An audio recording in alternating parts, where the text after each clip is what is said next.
नमस्कार, जय हिंद दोस्तों। मैं रोहित भार्गव अतुल्य एकेडमी में आप सभी का स्वागत करता हूं। उम्मीद करता हूं आप सभी स्वस्थ होंगे।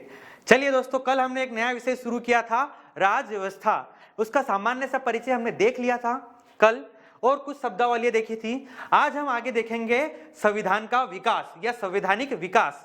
ठीक है, आज हम यहाँ पढ़ने जा रहे हैं संवैधानिक विकास। तो संवैधानिक विकास दोस्तों 3 चरणों में पढ़ेंगे हम यहाँ पर। कितने चरणों में? 3 चरणों में हम समझ सकते हैं संविधान का विकास। सबसे पहला है यहाँ पर चरण है 1773 से लेकर 1858 तक। ठीक है, 1773 से लेकर 1858 तक ईस्ट इंडिया कंपनी के द्वारा संविधान का विकास किया गया। किसके द्वारा? ईस्ट इंडिया कंपनी के द्वारा संवैधानिक विकास किया गया। ठीक है दोस्तों, फिर 1858 से लेकर 1946 तक ब्रिटिश सरकार के द्वारा संविधान का विकास किया गया। तीसरा है 1946 से लेकर आज तक संविधान का विकास चल रहा है। 1946 में संविधान सभा का क्या होता है? गठन, और ये संविधान का निर्माण करती है। और मूल संविधान में थे 395 अनुच्छेद। कितने थे? 395 अनुच्छेद। लेकिन आज लगभग 460 अनुच्छेद है, यानी आज भी संविधान का विकास हो रहा है। ठीक है दोस्तों, 3 चरण देखें। सबसे पहला कहां से कहां तक? 1773 से लेकर 1858 तक ईस्ट इंडिया कंपनी के द्वारा संवैधानिक विकास किया गया।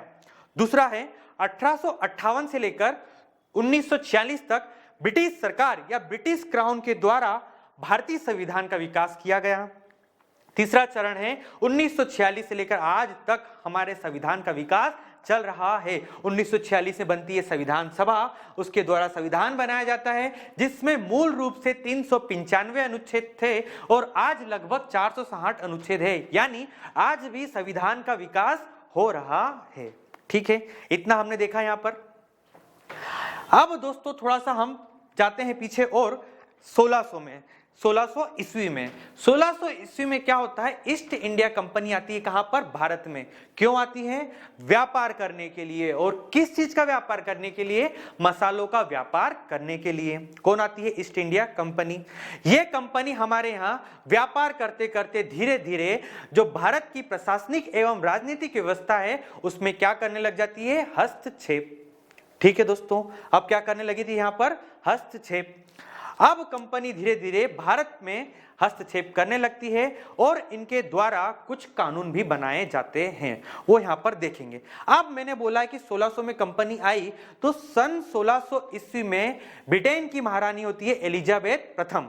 कौन? ब्रिटेन की महारानी एलिजाबेथ प्रथम के चार्टर के द्वारा, एलिजाबेथ प्रथम के चार्टर के द्वारा कंपनी भारत में व्यापार करने आती है। यानी एलिजाबेथ प्रथम कंपनी को एक चार्टर के तहत भारत में व्यापार करने की क्या दे देती है? अनुमति। ठीक है, अब ईस्ट इंडिया कंपनी 1600 में व्यापार आती है और व्यापार करना प्रारंभ करती है, लेकिन किसकी अनुमति लेकर?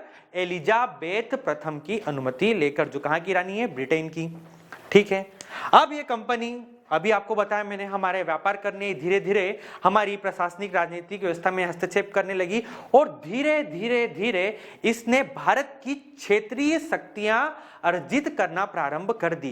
क्षेत्रीय शक्तियां मतलब जैसे बंगाल, बिहार, उड़ीसा, इन पर अधिकार प्राप्त करना क्या कर दिया इन्होंने? शुरू।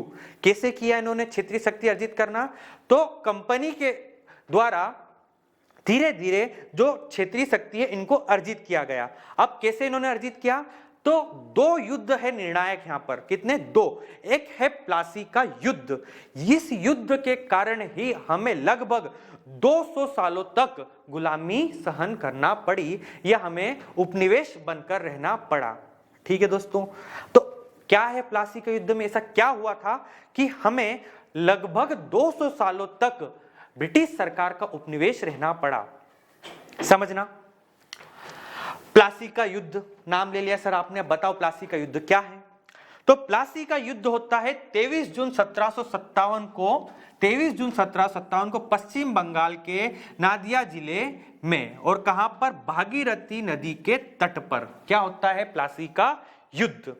आपने इतनी चीज क्यों बताई सर? क्यों? क्योंकि क्वेश्चन बनता है एग्जाम में, प्लासी का युद्ध कब हुआ? 23 जून 1757 को पहला क्वेश्चन। किस नदी के तट पर हुआ? भागीरथी नदी के तट पर। 2 क्वेश्चन ही आपको बता दिए मैंने। लेकिन यह युद्ध किन किन के बीच में हुआ यह जानना भी जरूरी है। तो यह युद्ध होता है, बंगाल का नवाब होता है सिराजुद्दौला और ब्रिटिश अधिकारी होता है रॉबर्ट क्लाइव के मध्य क्या होता है? प्लासी का युद्ध। और यह युद्ध में बंगाल का नवाब क्या हो जाता है? पराजित। क्योंकि इस युद्ध में क्या बन जाता है? षड्यंत्र। और इसी षड्यंत्र के कारण जो बंगाल का नवाब क्या हो जाता है? वो पराजित और क्लाइव की क्या हो जाती है? विजयी। इसी के तहत बंगाल का नवाब पराजित हो जाता है, क्लाइव की विजय हो जाती है और धीरे धीरे यहाँ पर ब्रिटिश सरकार हम पर प्रशासन करना शुरू कर देती है, या वो हमारी कमजोरी को समझ जाते हैं। ठीक है दोस्तों, अब यहाँ पर हम प्लासी के युद्ध में क्या हो गए? पराजित। अब बंगाल पर शासन कौन करने लगा? ब्रिटिश सरकार। ठीक है, तो कितने सालों तक हमें गुलामी सहन करना पड़ी? 200 सालों तक। ठीक है, अगर इस युद्ध में हम हारते नहीं तो। ठीक है, आ रही बात समझ में दोस्तों? एक और निर्णायक युद्ध है बक्सर का युद्ध। इस युद्ध में भी भारतीयों की क्या हो जाती है? पराजय।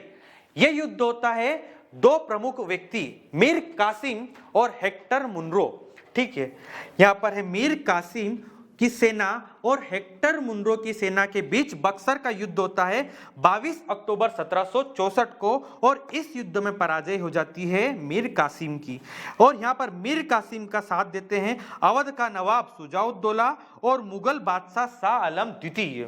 ठीक है, इन तीनों का त्रिगुट पराजित हो जाता है हेक्टर मुनरो की सेना से। ठीक है, आ रही बात समझ में? तो कह सकते हैं कि बक्सर का युद्ध निर्णायक युद्ध था हम पर शासन करने के लिए। समझना, प्लासी के युद्ध में तो हम षड्यंत्र के कारण हारे थे, लेकिन जो बक्सर का युद्ध था वो ब्रिटिश सरकार की वास्तविक विजयी थी।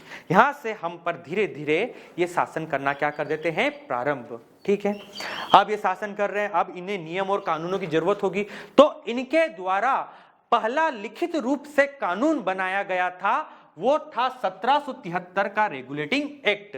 यानी अब हम क्या शुरू करने जा रहे हैं? 1773 का रेगुलेटिंग एक्ट। चलिए 1773 का रेगुलेटिंग एक्ट शुरू करते हैं हम। उसके पहले आपको क्वेश्चन बता देता हूं क्या क्या बन सकते हैं एग्जाम में। ठीक है, बता ही दिया है। पहला क्वेश्चन, प्लासी का युद्ध कब हुआ? एक ये बन रहा है यहाँ पर, किस नदी के तट पर? भागीरथी नदी के तट पर। अगर पूछे एग्जाम में किस किस के मध्य, तो नवाब सिराजुद्दौला और क्लाइव के मध्य। अगला इंपॉर्टेंट क्वेश्चन बनता है बक्सर के युद्ध की तारीख 22 अक्टूबर 1764, किस किस के मध्य? मीर कासिम, शुजाउद्दौला, शाह आलम द्वितीय, इन तीनों के त्रिगुट और हेक्टर मुनरो के मध्य। ठीक है, यही दोनों युद्ध हम हार जाते हैं और हम पर यह शासन करना प्रारंभ कर देते हैं। ठीक है, अब ये शासन करने के लिए इन्हें नियम और कानूनों की जरूरत हुई। इनके द्वारा पहला लिखित कानून बनाया गया था 1773 का रेगुलेटिंग एक्ट। कौन सा? 1773 का रेगुलेटिंग एक्ट बहुत इंपॉर्टेंट है, क्योंकि ब्रिटिश सरकार द्वारा पहला लिखित कानून ही कौन सा था? 1773 का रेगुलेटिंग एक्ट।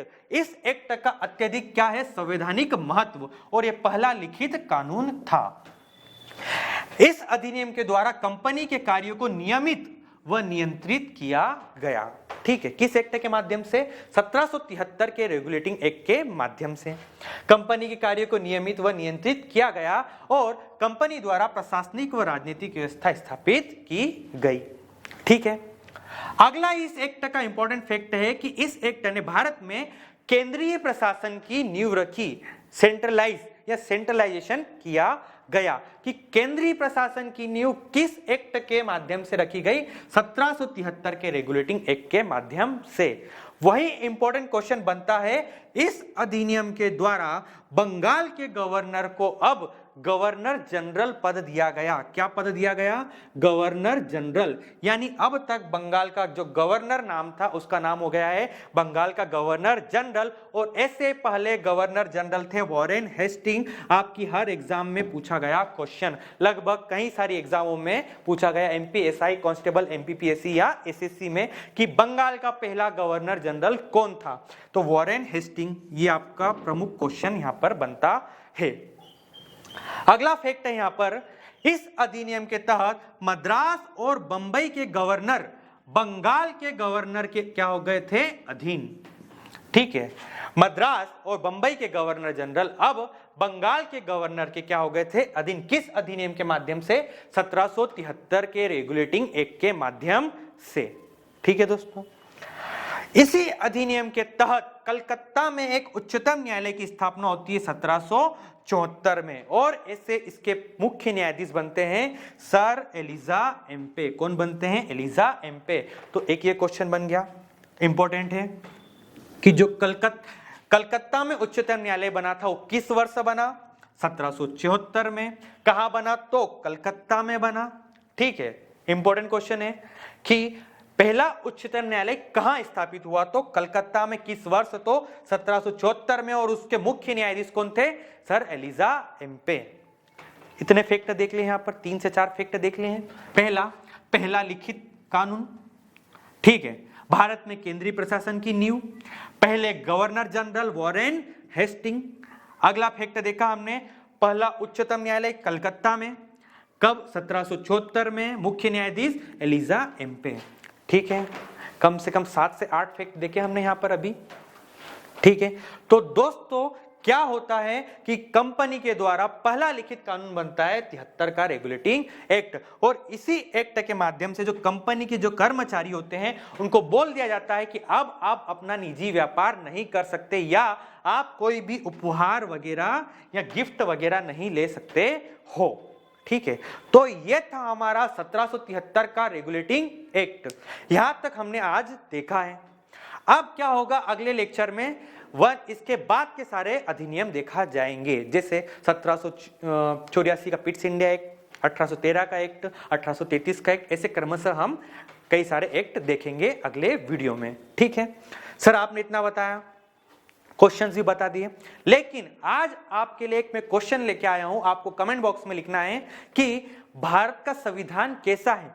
क्या कठोर है, क्या लचीला है, या कठोर या लचीला है? इनमें से कोई नहीं। इस क्वेश्चन का उत्तर आपको कमेंट बॉक्स में देना है, और वीडियो को ज्यादा से ज्यादा शेयर करना है। चैनल को आज ही सब्सक्राइब करिए और लाइक का बटन जरूर दबाएं। ठीक है दोस्तों, ऐसा ही आपका हमें सहयोग चाहिए, और मैं भी उम्मीद करता हूं कि आप भी अच्छे से पढ़ रहे हो। हमारा अतुल्य एकेडमी की शुभकामनाएं आप सभी के साथ हैं। जेल परी के लिए अच्छे से पढ़ते रहिए। चलिए मिलते हैं दोस्तों अगले वीडियो में, अब जल्द ही। ठीक है दोस्तों, जय हिंद दोस्तों।